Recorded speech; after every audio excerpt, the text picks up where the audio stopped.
കാട്ടുചോലക്കുളിരലയോട്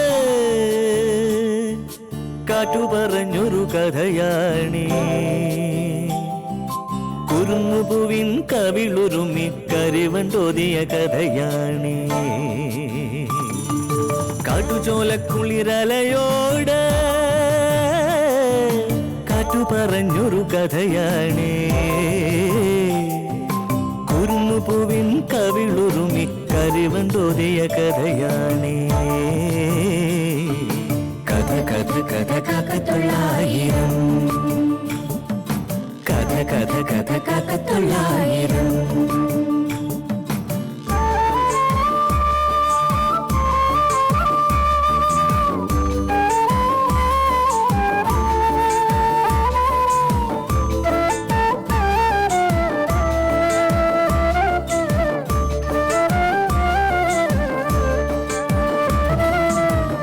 കടലിന്റെ തീരത്ത്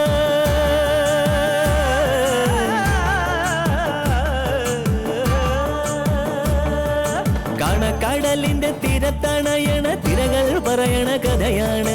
കായലോളത്തിലെ കളിയോടം കണ്ട കന്നിനിലാവിന്റെ കഥയാണ്. പടവരമ്പത്തെ പുൽനാമ്പിനോട് പുലരി പറഞ്ഞൊരു കഥയാണ്. മാനം മുട്ടണ കൊടുമുടിയോട് മൂവന്തി പറയണ കഥയാണ്. മൂവന്തി പറയണ കഥയാണ്. കഥ കഥ കഥ കാക്കത്തൊള്ളായിരം. എനിക്ക് ദേവിക്കും കൃഷ്ണമോളെ തടയാനും വയ്യ. അതും മനുഷ്യത്തില്ലായ്മയാവില്ലേ? നമ്മളിപ്പോൾ പറഞ്ഞു നിർത്തിയൊരു കാര്യമുണ്ട്. ഒരു വിഷമവും എന്നെ അറിയിക്കാതെ മോളെ ദേവിക വളർന്നു. ഒരിക്കൽ പോലും എൻ്റെ മുമ്പിലേക്ക് വന്നിട്ടില്ല. അങ്ങനെയുള്ള ദേവിക വെറും ഒരു അന്യ സ്ത്രീയല്ല, എൻ്റെ കുട്ടിയുടെ അമ്മയാണ്. അത് നമ്മൾ മറക്കാൻ പാടില്ല. മാഷ് എന്താ ചെയ്യാൻ ഉദ്ദേശിക്കുന്നത്? വീട്ടിൽ ചെന്ന് കാണാമെന്ന് കൃഷ്ണയ്ക്ക് ഞാൻ വാക്ക് കൊടുത്തിട്ടുണ്ട്. മിടുക്കിയാണവൾ. വിവാഹം തീരുമാനിച്ചിരിക്കല്ലേ. ഒക്കെ ദേവികയുടെ കഴിവാ. ഞാൻ എന്തായാലും ജീവനോടെ ഉണ്ടല്ലോ. ഇത്രയും നാൾ കൃഷ്ണയ്ക്ക് വേണ്ടി ഒന്നും ചെയ്യാനായില്ല. ഏറ്റവും യോജിച്ച അവസരം ഇതാണ്. മോളുടെ കല്യാണത്തിന് കാര്യമായിട്ട് എന്തെങ്കിലും സഹായം ചെയ്യണം. എന്താ അതിൽ അപാകതയുണ്ടോ വാരരെ? നല്ല തീരുമാനമാണത്. ഇന്നത്തെ കാലത്ത് ഒരു പെൺകുട്ടിയുടെ കല്യാണം നടത്താനുള്ള ബന്ധപ്പാടൊക്കെ ആർക്കാ അറിയാത്തത്? പെൻഷൻ തുകയിൽ നിന്ന് നല്ലൊരു സംഖ്യ എടുത്ത് കൃഷ്ണയ്ക്ക് കൊടുക്കാമെന്നാണ് ഞാൻ വിചാരിക്കുന്നത്. 5 ലക്ഷം രൂപ കൊണ്ട് ചെന്ന് മകളുടെ കയ്യിൽ വെച്ച് കൊടുക്കണം. 5 ലക്ഷം രൂപയോ? ബാക്കി തുക കൊണ്ട് ഗംഗയുടെ കല്യാണം നടത്തണം. മാഷെ, നിങ്ങൾക്കിപ്പോ മക്കൾ 2 അല്ല 3 ഗീതയുടെ കാര്യം മറന്നുപോയോ? 5 ലക്ഷം രൂപ അവൾക്ക് കൊടുക്കാനില്ലേ? അതെടുത്ത് കൃഷ്ണയ്ക്ക് കൊടുക്കാന്ന് വെച്ചാൽ? ആ പണം എന്നേക്ക് കൊടുക്കാമെന്ന് വാക്കൊന്നും പറഞ്ഞിട്ടില്ലല്ലോ വാരരെ. കൊടുക്കാം. രമേശൻ ചോദിക്കുകയാണെങ്കിൽ ഒരു അവധി പറയാം. മരുമോൻ കേൾക്കുമായിരിക്കും. പക്ഷേ അയാളുടെ അച്ഛനില്ലേ SI ബാഹുലയൻ, ആ വൃത്തികെട്ടവൻ കേൾക്കോ? എന്തായാലും കൃഷ്ണയ്ക്ക് 5 ലക്ഷം രൂപ കൊടുക്കാമെന്ന് ഞാൻ മനസ്സുകൊണ്ട് തീരുമാനിച്ചു കഴിഞ്ഞു. അതങ്ങനെ തന്നെ നടക്കട്ടെ. ബാക്കിയൊക്കെ പിന്നീട് ആലോചിക്കാം.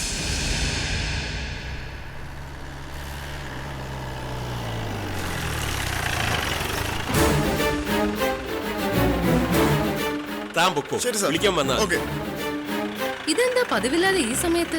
എനിക്ക് എന്റെ വീട്ടിൽ വരാൻ നല്ല നേരം നോക്കണോ, അതോ വേറെ വല്ലവരെയും പിടിച്ച് അകത്തിരുത്തിയിട്ടുണ്ടോ? പോലീസുകാരുടെ ഭാഷ നാവില് വരും. പോലീസുകാരൻ പിന്നെ പള്ളിയിലച്ഛന്റെ ഭാഷ പറയണോടി എങ്കിലാവാ. അല്ലയോ സൗദാമിനി കുഞ്ഞാടേ, കൂടെ പഠിച്ച ഏതെങ്കിലും വൃത്തികെട്ടവനെ ഉണ്ണാനും ഉടുക്കാനും കൊടുത്തകത്തൊളിപ്പിച്ച് വെച്ചിട്ടുണ്ടോ?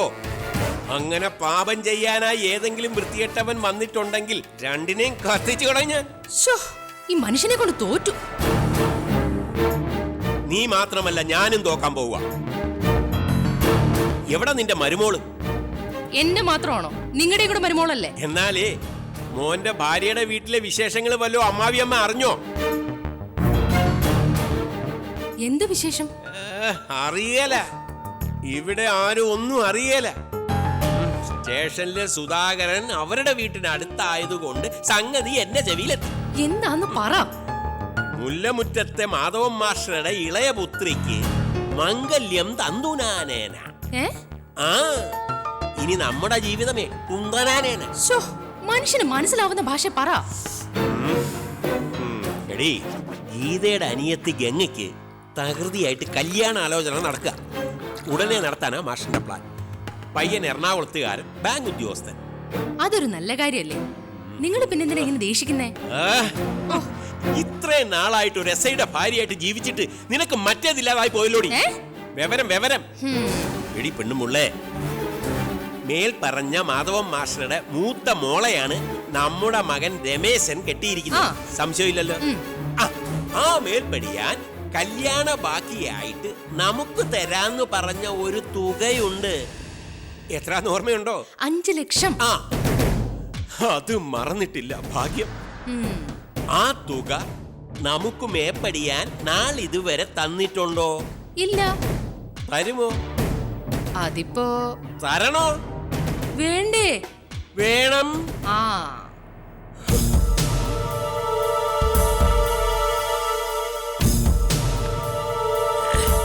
അലക്കി തേച്ച് നടക്കുന്നതല്ലാതെ ആ മാഷിന്റെ കയ്യിൽ കാര്യമായിട്ട് നീക്കിയിരിപ്പ് ഒന്നും കാണുകയില്ല.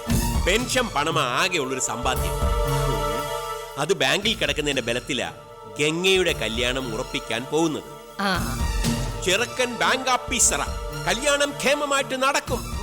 എങ്ങനെ നടക്കും? ബാങ്കിൽ കിടക്കുന്ന പൈസ എടുത്ത് മറിക്കും. ആ പണത്തിൽ നിന്നാണ് നമുക്ക് 5 ലക്ഷം കിട്ടേണ്ടത്. ആ തുകയെടുത്ത് കല്യാണമെന്നും പറഞ്ഞ അയാള് ദീപാവലി കുളിച്ചാലേ നമ്മുടെ കാര്യം ഇങ്ങോട്ട് നോക്ക്. നമ്മുടെ കാര്യം സ്വാഹ. വല്ലതും മനസ്സിലായോ? എന്തു മനസ്സിലായി? ഇളയുടെ കെട്ട് നടക്കോ നടക്കാതിരിക്കോ ചെയ്യട്ടെ. അതിനു മുമ്പ് ഗീതയ്ക്ക് കിട്ടാനുള്ള 5 ലക്ഷം രൂപ കിട്ടണം. അത് കഴിഞ്ഞിട്ട് മതി ഗംഗയുടെ കല്യാണം. ഇതാണ് SI ബാഹുലേന്റെ ഭാര്യ. ഇതായിരിക്കണം SI ബാഹുലേന്റെ ഭാര്യ. ആ കാശ് കിട്ടിയിട്ടേ പല കാര്യങ്ങളും ചെയ്യാൻ കണക്ക് കൂട്ടിയിരിക്കാ ഞാൻ. അതിന്റെ ഇടയിൽ ആ ഒടുക്കലത്തെ ഒരു സംബന്ധം കയ്യോടെ വാങ്ങിച്ചെടുത്തില്ലെങ്കിൽ ആ പണം കിട്ടാൻ പോകുന്നില്ല. ഉള്ളതാ. അങ്ങനെ ബാഹുലേനെ മണ്ടനാക്കാനൊന്നും നോക്കണ്ട.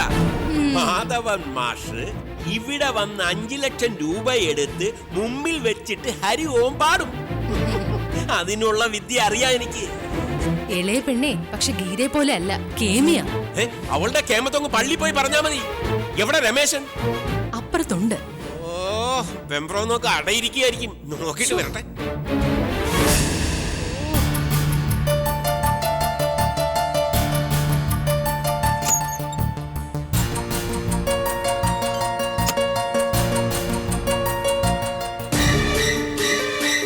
രമേശ, സാർ എങ്ങോട്ട് പോവാനായി ഒരുങ്ങുന്നേ? പുറത്തേക്കൊന്ന് ഇറങ്ങണം. രാത്രിക്കുള്ള പതിവ് വായ്നോട്ടത്തിനായിരിക്കും. നീ ഇങ്ങനെ അകത്തും പുറത്തുമായിട്ട് കറങ്ങി നടന്നാ മതിയോ രമേശ? ഉത്തരവാദിത്തം വേണ്ടേ?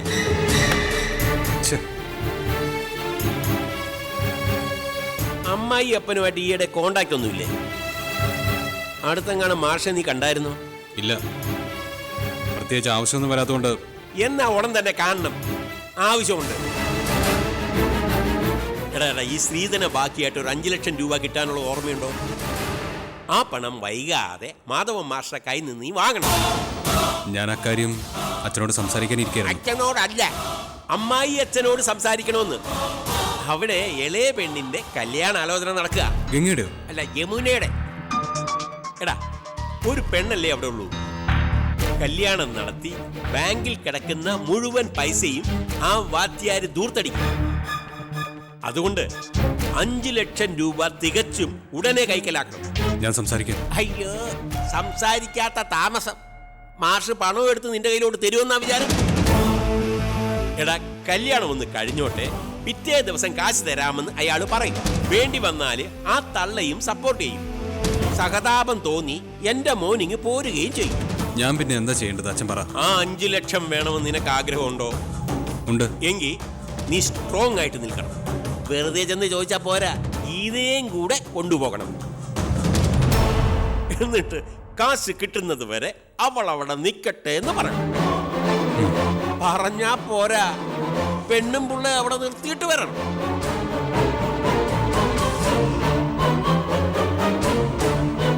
ചെല്ലുന്നതും സംസാരിക്കുന്നതും ഒക്കെ നല്ല തൻ്റെടമായിട്ടായിരിക്കണം. ഗീത ചിലപ്പം കിണിങ്ങിയെന്നൊക്കെ ഇരിക്കും. കേട്ട ഭാവം വേണ്ട. എന്താ പിടി കിട്ടിയോ? എന്നാ ഞാൻ പറഞ്ഞതുപോലെ.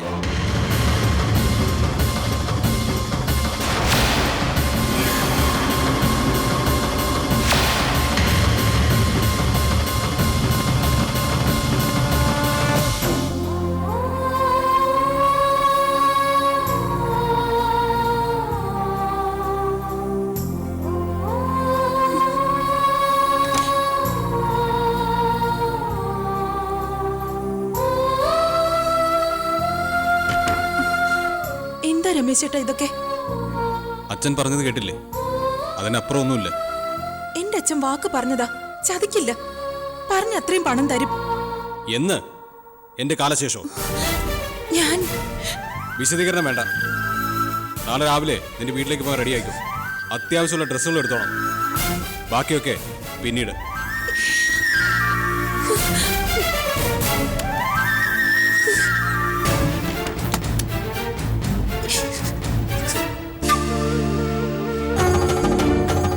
ശിവായ ഓം നമഃ ശിവായ ഓം നമഃ ശിവായ ഓം നമഃ ശിവായ ഓം നമഃ ശിവായ ഓം നമഃ ശിവായ ഓം നമഃ ശിവായ ഓം നമഃ ശിവായ ഓം നമഃ ശിവായ.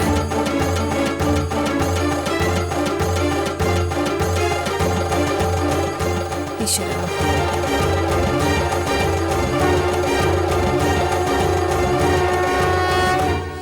അമ്മേ, എന്താ? ഗംഗയുടെ കല്യാണം നടത്തുക എന്നുള്ള ഒരു ഉത്തരവാദിത്വം മാത്രമേ അച്ഛൻ ഇനിയുള്ളൂ. നടത്തട്ടെ. വേണ്ടെന്ന് ആരെങ്കിലും പറഞ്ഞോ? അതിനുള്ള പൈസ അച്ഛൻ ബാങ്കിൽ ഇട്ടിട്ടുണ്ട്. അങ്ങനൊരു കരുതൽ നല്ലതാ. കല്യാണം കഴിഞ്ഞ് അച്ഛൻ ഇവിടെ തരാനുള്ള പൈസ 1 രൂപ പോലും കുറയാതെ തരും. തരണമല്ലോ, അതിനാണ് വാക്കു പറഞ്ഞിരിക്കുന്നത്. പക്ഷേ ആരുടെ കല്യാണം കഴിഞ്ഞെന്നുള്ളതാണ് ഇവിടുത്തെ പ്രശ്നം. അനിയത്തി കൊച്ചിന്റെ അല്ല, നിന്റെ കല്യാണം കഴിഞ്ഞിട്ട് തരേണ്ട കാശാ. ഇപ്പൊ എത്ര നാളായി? എന്നിട്ട് തന്നോ? ഇല്ല. ഇപ്പോ ആ കല്യാണം കൂടി കഴിഞ്ഞിട്ട് മതിയെന്ന്. അത് നടപ്പില്ല. അച്ഛൻ തരൂന്ന് എനിക്ക് ഉറപ്പാ. എനിക്ക് ഉറപ്പില്ല. അഥവാ ഞാൻ ഉറപ്പിച്ചാലും രമേശിനും അവന്റെ അച്ഛനും സമ്മതിക്കില്ല. രമേശ് ചേട്ടനോടും അച്ഛനോടും അമ്മ സംസാരിക്കണം. അമ്മ പറഞ്ഞ രണ്ടുപേരും കേൾക്കും. നിന്റെ ബുദ്ധി കൊള്ളാം. ഞാൻ നിനക്ക് വേണ്ടി അവരോട് സംസാരിക്കണം. എന്നിട്ട് വേണം എന്റെ കാര്യം കൂടി പരിങ്ങലിലാവാൻ. ദേ, നിന്നെ കെട്ടിച്ചിങ്ങോട്ട് വിട്ടതിന്റെ ഇടപാട് തീർത്തിട്ട് മതി ഗംഗയുടെ കല്യാണം.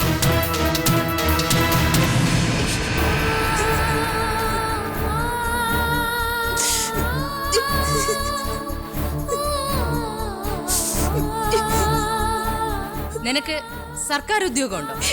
എന്തെങ്കിലും ജോലി ചെയ്ത് ഈ കുടുംബത്തിന് വേണ്ടി 10 പൈസ സമ്പാദിക്കുന്നുണ്ടോ? ജോലി ചെയ്യാന്ന് പറഞ്ഞ് അടുക്കളയിൽ നിന്ന് ചുറ്റിത്തിരിക്കും. അതിനു പകരം നല്ലപോലെ ശാപ്പാടടിക്കുന്നുണ്ടല്ലോ. ചുരുക്കത്തി ഈ സംബന്ധം കൊണ്ട് ഞങ്ങൾക്ക് എന്ത് നേട്ടോ? നഷ്ടമേ ഉള്ളൂ. അതുകൊണ്ട് ആ പൈസ കിട്ടുന്നത് വരെ മോള് അച്ഛന്റെ അമ്മയുടെയും കൂടെ പോയി തന്നെ നിന്നാ മതി. അവിടെ കല്യാണോ അടിയന്തരോ എന്ത് വേണമെങ്കിലും നടന്നോട്ടെ. ദേ, വേണ്ട. നാളെ രാവിലെ രമേശന്റെ കൂടെ സ്ഥലം വിട്ടോണം. തീരുമാനിച്ചു കഴിഞ്ഞ കാര്യമാ, അതിനി മാറ്റമില്ല.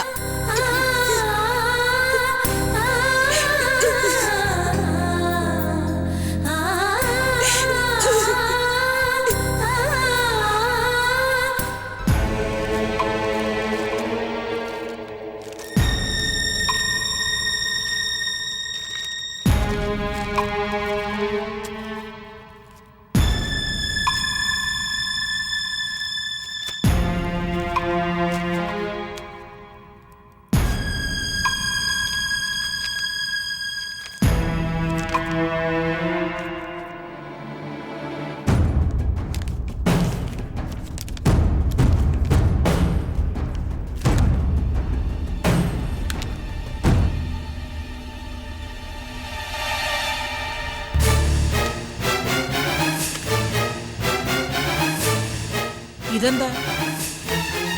തിരുവനന്തപുരത്ത് പോകുന്നെന്ന് പറഞ്ഞിട്ട് ബാങ്കിലേക്കാണോ രാവിലെ പോകുന്നത്? ബാങ്കിലേക്കോ? ആര് ബാങ്കിൽ പോകുന്നു? പിന്നെ പാസ്ബുക്കും ചെക്കും ഒക്കെ എടുത്ത് ബാഗിൽ വെച്ചതോ? സർക്കാർ ഉദ്യോഗത്തിന്റെ ഗുലുമാലുകളെ പറ്റി അറിയാത്തവര് ചുമ്മാ അത് ചോദിക്കല്ലേ. പെൻഷൻ കാര്യത്തിന് ഇറങ്ങിത്തിരിക്കുന്നത് പോലെ ദുരിതം ഈ ലോകത്ത് വേറെ ഇല്ല. അവിടെ ഇരിക്കുന്ന ഓരോ ഏമാന്മാരുടെയും വിചാരം അവര് പെൻഷൻ പറ്റത്തില്ലെന്ന്. പലതവണ നമ്മളിട്ട് നടത്തിക്കും. ഒടുവിൽ എല്ലാ തടസ്സങ്ങളും നീക്കി കാര്യം ശരിയായി വരുമ്പോഴേക്കും എന്തെങ്കിലും ഒരു മുട്ടാപ്പോക്ക് വിഷയം പൊക്കിക്കൊണ്ടുവരും. പിന്നെ ഒന്നേന്ന് തുടങ്ങണം. അതിന് പാസ്ബുക്കും ചെക്കും എന്തിനാണെന്നാ ചോദിച്ചത്. വേണം. ആർക്കാ? വീട്ടിൽ പട്ടിയുണ്ടെങ്കിൽ അതിന്റെ കുരശബ്ദം റെക്കോർഡ് ചെയ്ത CD, അമ്മായിയമ്മയ്ക്ക് കുഴിനകം ഉണ്ടെങ്കിൽ DMOയുടെ സാക്ഷ്യപത്രം. മതി മതി, ഗതികേടിന് ഞാനൊന്ന് ചോദിച്ചു പോയതാണേ, തിരിച്ചെടുത്തിരിക്കുന്നു.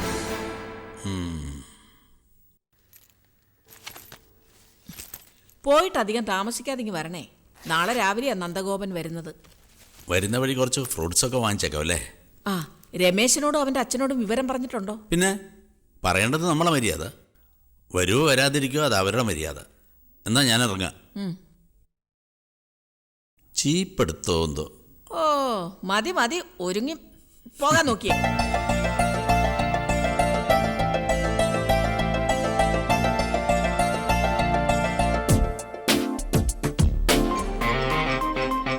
എത്ര കാലമായി നല്ല നെമ്മീനും ആട്ടിറച്ചിയൊക്കെ കിട്ടിയിട്ട്. അതിന് പറ്റിയ ഇരകൾ ആരെങ്കിലും വരണ്ടേടി. വന്ന് വന്ന് SIക്ക് ഡിമാൻഡ് പോരാ. ഈ സർക്കിൾ മുതൽ മേലോട്ട ആൾക്കാരുടെ നോട്ടം. താന്നിമൂട്ടിലെ ആ ചാരായ കേസിന്റെ കാര്യം എന്തായി? എന്തോന്നാ അവന്റെ പേര്? ഷാജി. കേസിന്ന് രക്ഷിച്ച വേണ്ടതുപോലെ വന്ന് കാണാന്ന് പറഞ്ഞിട്ടുള്ളതല്ലേ? എന്നിട്ട് വന്നോ? ഇന്ന് പൈസ ആയിട്ട് വരാന്നാ കണ്ടീഷൻ. ആ, മുങ്ങിക്കളയോ? അവനോ ഉള്ളതാ. ഇന്ന് ഉച്ചയ്ക്ക് 1 മണിക്ക് മുമ്പ് കാശ് കൊണ്ട് തന്നില്ലെങ്കിൽ ഒന്നല്ല 2 കേസിൽ അവൻ പ്രതി. ദേ സൂക്ഷിക്കണേ, ഒറ്റിന്റെ കാല. പൈസ വാങ്ങിക്കുന്നതെങ്ങാനും വിജിലൻസുകാരെ അറിഞ്ഞു വന്ന് പിടികൂടിയാ. എണ്ണയോ? അതൊക്കെ മണത്തറിയാവുള്ള കഴിവ് നിന്റെ നായർ കൊണ്ടടി സൗദാവിനി. വിജിലൻസുകാർ നോട്ടിൽ പൊടിയിടുന്നതിന് മുമ്പ് അവരുടെ കണ്ണിൽ പൊടിയിടാൻ ഈ ബാഹുലൻ അറിയാം. സൂക്ഷിച്ചാ മതി. ഈ കാക്കയുടെ ബലത്തിലാ പിടിച്ചു നിൽക്കുന്നത്. അതെങ്ങാനും പോയാ പിന്നെ നീയും വകവെക്കത്തില്ലെന്ന് എനിക്ക് നല്ലവണ്ണം അറിയാം. അല്ല, രമേശൻ രാവിലെ ഗീതയും കൊണ്ട് പോകുമെന്ന് പറഞ്ഞിട്ടെന്തായി? പോകാൻ ഒരുങ്ങുന്നു. കൊണ്ട് ചെന്ന് വീട്ടിൽ വിടട്ടെ, ഒരു സൗജന്യം കാണിക്കണ്ട. കാശാ എനിക്ക് വലുത്. എനിക്കെന്ന് വെച്ചാ നിനക്ക്.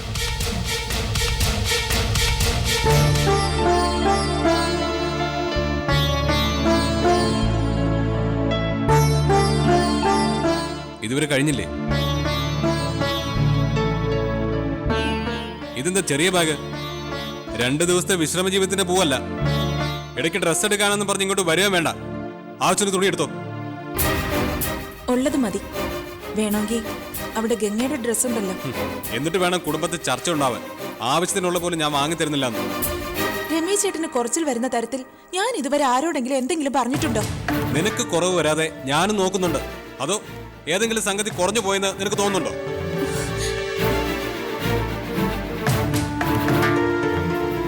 എന്താ നീ ഒന്നും മിണ്ടാത്തത്? ഇങ്ങനൊന്ന് സംസാരിച്ച് എനിക്ക് ശീലമില്ല. എന്റെ വീട്ടിൽ ഇത്തരത്തിലുള്ള സംസാരങ്ങൾ ഉണ്ടായിട്ടില്ല. അതായത് ഈ വീട്ടിലെ ആണുങ്ങളുടെ സംസാരത്തിന് നിലവാരമില്ലാന്ന്. ഇതൊരു SIയുടെ വീടാണല്ലോ. അവിടുത്തെ ഗ്രഹനാഥൻ മഹാനായ അധ്യാപനാണല്ലോ. പക്ഷേ ഇവിടെ ആരും വാഗ്ദാനം കൊടുത്തിട്ട് കബളിപ്പിക്കാറില്ല. കൊടുക്കാനുള്ളത് അന്തസ്സായിട്ട് കൊടുത്തു തീർക്കും. ഞാൻ അതൊന്നും ഉദ്ദേശിച്ച് പറഞ്ഞതല്ല രമേശ് ചേട്ടാ. നീ ഇനി എന്തുദ്ദേശിച്ചാലും എനിക്കൊന്നുമില്ല. രമേശ് ചേട്ടന്റെ അച്ഛനും അമ്മയും പറയുന്നത് കേൾക്കരുതെന്ന് ഞാൻ പറയില്ല. എന്നാ മറ്റൊരു കാര്യമുണ്ട്. അവരെ സംബന്ധിച്ചിടത്തോളം ഞാൻ വെറൊരു മരുമകൾ മാത്ര, മറ്റൊരു വീട്ടിലെ പെണ്ണും. രമേശ് ചേട്ടൻ അങ്ങനെയല്ല. താലി കെട്ടിയ സ്ത്രീയാ ഞാൻ. ജീവിതത്തിൽ എന്നും ഒപ്പം ഉണ്ടായിരിക്കേണ്ടയാൾ. എന്റെ സങ്കടം കാണാനും മനസ്സിലാക്കാനും ഏട്ടൻ ശ്രമിക്കണം. എന്റെ വീട്ടിലെ സ്ഥിതികൾ അറിഞ്ഞുകൊണ്ട് തന്നെയാ നമ്മുടെ കല്യാണം നടത്തിയത്. ഞങ്ങളുടെ സാഹചര്യം വെച്ച് നോക്കിയാ എല്ലാം കൊണ്ടും നല്ലൊരു ബന്ധമാ ഗംഗയ്ക്കിപ്പോ വന്നിരിക്കുന്നത്. അവളുടെ ചേച്ചി എന്ന നിലയ്ക്ക് ഞാനതിൽ സന്തോഷിക്കുന്നത് തെറ്റാണോ? ഒരു തെറ്റുമില്ല. ചെലവില്ലാത്ത കാര്യമല്ലേ. നീ സന്തോഷിക്കേ. ജ്യേഷ്ഠ സഹോദരന്റെ സ്ഥാനത്ത് നിന്ന് കാര്യങ്ങൾ നോക്കി നടത്തേണ്ട ആളാ രമേശ് ചേട്ടൻ. തീർച്ചയായും.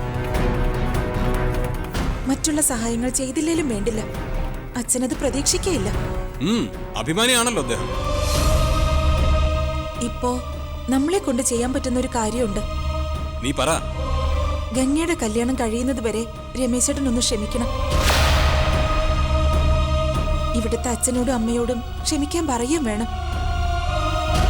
തൽക്കാലം എനിക്ക് ബാക്കിയായി തരാനുള്ള പണം അച്ഛനോട് ചോദിക്കരുത്. അത് ബുദ്ധിമുട്ട് സങ്കടമാവും. അതിലും വലിയ ബുദ്ധിമുട്ട് സങ്കടവും എൻ്റെ അച്ഛന് പണം കിട്ടിയില്ലെങ്കിൽ. അതുകൊണ്ട് ചോദിക്കാതിരിക്കാൻ നിവർത്തിയില്ല. അവളുടെ കല്യാണം ഒന്ന് കഴിഞ്ഞോട്ടെ, എന്നിട്ട് നമുക്ക് അച്ഛനോട് സംസാരിക്കാം.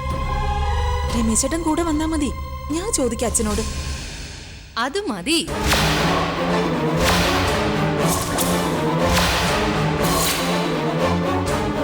ഇളയതിന്റെ കല്യാണം കഴിഞ്ഞിട്ട് ഇവിടുത്തെ കാശിന്റെ കാര്യം സംസാരിച്ചാ മതി.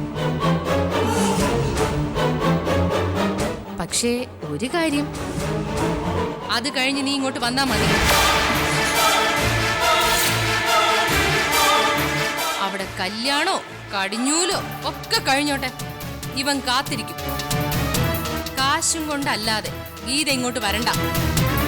പിന്നെ ഒരു കാര്യം കൂടി, നിന്റെ മാഷച്ചൻ വാക്ക് തന്നതാ, മൂത്ത മകൾക്ക് ഷെയറായി കുറച്ച് വസ്തു തരുന്നുണ്ടെന്ന്. അതും വെച്ച് താമസിപ്പിക്കണ്ട. പൈസ തരുന്ന കൂട്ടത്തിൽ അതിന്റെ ആധാരം കൂടി നടത്തണം. അങ്ങനെ 2 കാര്യങ്ങളും പെട്ടെന്ന് നടത്തിയിട്ട് തിരിച്ചു വരാൻ നോക്കും.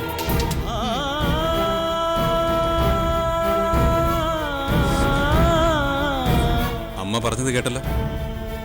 എന്നാ പിന്നെ നമ്മൾ റെഡിയായി പോവല്ലേ മുല്ലമുറ്റത്തേക്ക്? നിന്റെ അച്ഛന്റെ സ്വഭാവം വെച്ച് നോക്കുമ്പോ വലിയൊരു ബാഗില് കുറെ ഡ്രസ് എടുത്ത് പാക്ക് ചെയ്തു.